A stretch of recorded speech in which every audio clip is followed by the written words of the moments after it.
welcome back muli dito sa ating YouTube channel. Naway nasa mabuti po kayong kalagayan kasama ang inyong mga mahal sa buhay.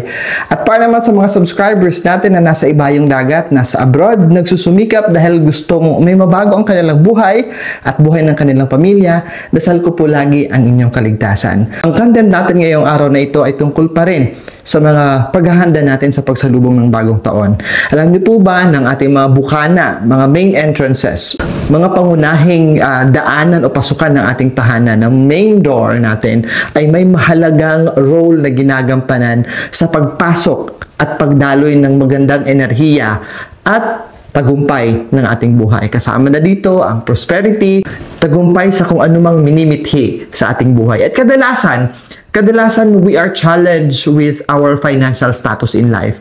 Kaya naman ituturo ko sa inyo ano ba ang mainam na ilagay natin sa bukana o sa mga main entrances natin. Unang-una ay pumili tayo ng tamang kulay that represents protection o di naman kaya that represents abundance. Pumili lang tayo. So you can choose between green or red na color ng floor mat na ilalagay natin sa mga pintuan po natin. Nasa sa inyo po yun. Kung ang tahanan ninyo ay prone sa maraming bisita, maraming kliyente, maraming customers, o di naman kaya politiko kayo, and you need to have an extra protection, mas mainam that you are going to put a floor rug na kulay pula sa main entrance ng inyong tahanan. While kung kayo naman po ay negosyante, what you deal more is with your customers, you deal more with business partners ninyo. Whether it be a small-time business, a medium business, or a big-time business that you have, maganda rin po ang kulay green para sa abundance, paglago ng ating mga hanap buhay. So, nasa sa inyo na po kung anong kulay ang bagay sa estado ng inyong pamumuhay at sa gusto nyong ma-achieve sa inyong tahanan.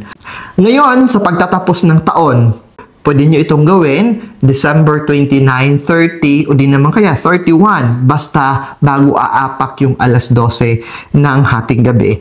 Maghanda tayo ng panulat, marker, at 9 na pirasong dahon ng laurel. Okay? Dahil dito natin isusulat sa dahon ng laurel yung mga inaasam-asam natin sa aspetong pinansyal.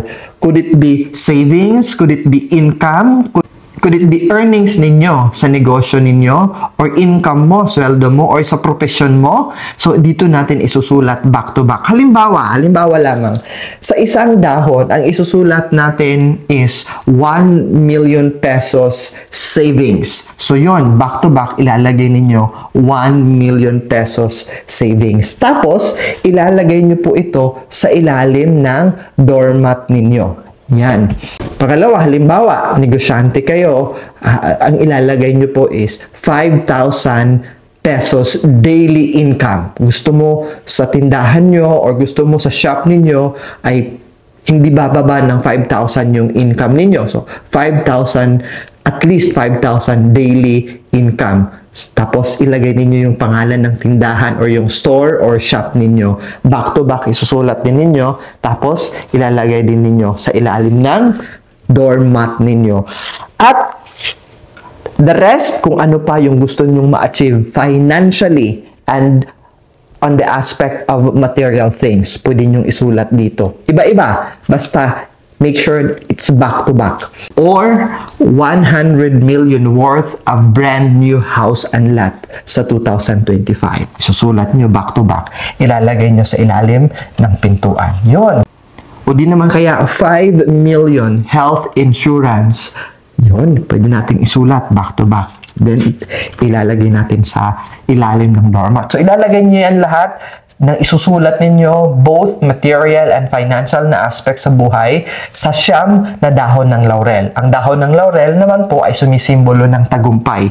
Isinusulat natin ito sa dahon ng laurel dahil gusto natin mapagtagumpayan yung mga sinulat natin sa pagpasok ng 2025. Ngayon, I know that others would have concerns. Sir Franz, paano kung maglilinis kami? Kung maglilinis kayo, of course, wawalisin ninyo. Tatanggalin nyo muna yung mga dahon ng laurel, tapos wawalisin ninyo at ibalik nyo lang. Okay? Ibalik nyo lang. For other na mga doormats, washable, yung kailangan labhan.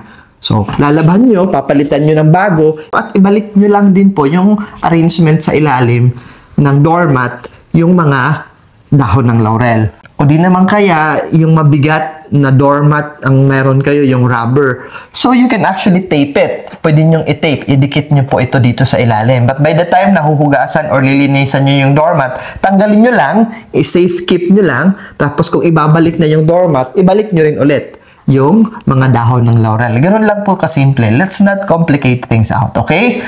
Hanggang kailan ba? Another question, Sir Franz, hanggang kailan ba ilalagay namin yung siyam na dahon ng laurel na sinulatan namin ng gusto naming i-manifest sa 2025? Mas mainam kung maaari lamang sa buong taon nandun siya sa palagi sa ilalim ng doormat natin.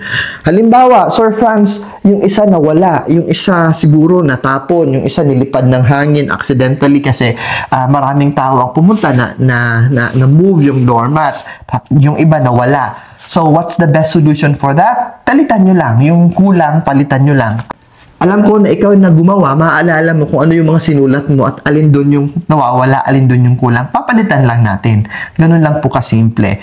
Ngayon, kung yung doormat ninyo is yung cloth, yung parang winave na cloth, prone kasi yon na macrumpled, prone yun na talagang matanggal yung dahon ng laurel. So, I don't suggest na lalagyan nyo yun ng dahon ng laurel kasi talagang it's prone na ma-move. Kung minsan, tinatrapo natin, wina-wipe natin talaga yon if may biglang nababasa sa sahig natin. So, mas mainam yung doormat na ilalagay ninyo is yung hindi magalaw na doormat. Tulad ito, kasi it's rubber base sa ilalim. So, pag inilapat ito sa tiles, kahit ganunin mo, hindi siya nag-move. So, ganung klaseng doormat po ang pwede nating gamitin.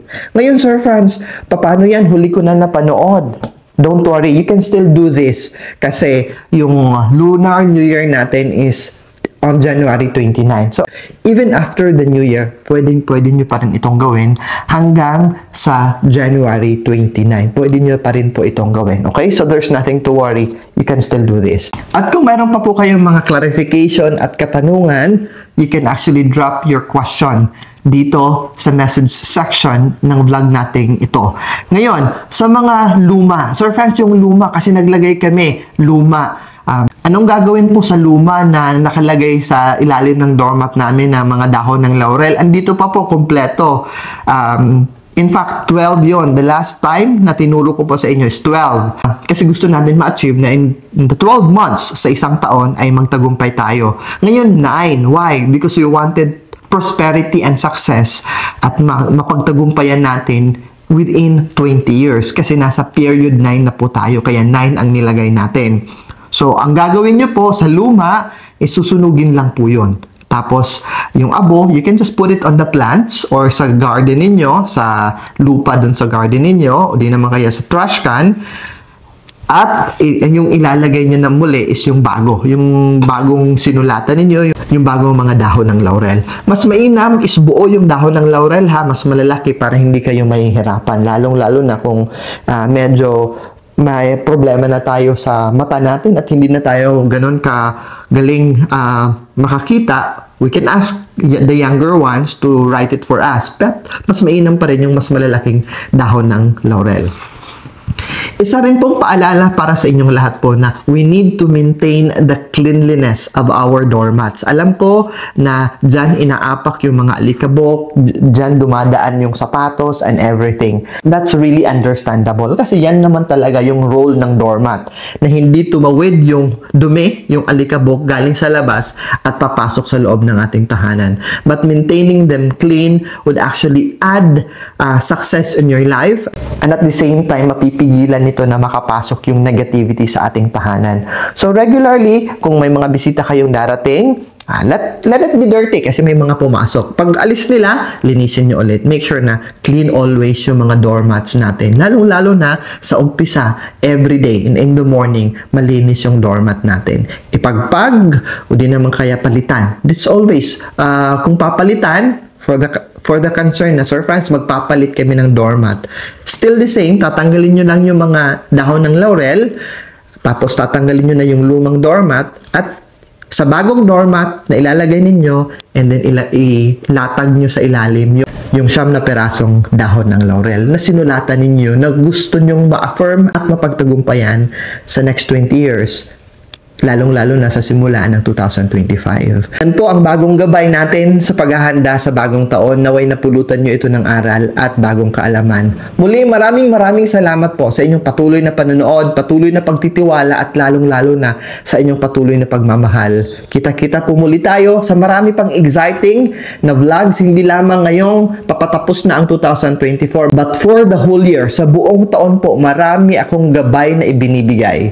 At sa mga hindi pa nakapanood sa marami pang gabay, you just need to scroll at bisitahin yung YouTube channel, hanapin, maghalughog, mag-ikot kayo sa loob ng YouTube channel. Marami tayong gabay na in-upload na po. Muli, naway magtagumpay tayo ngayong 2025. Ingat always.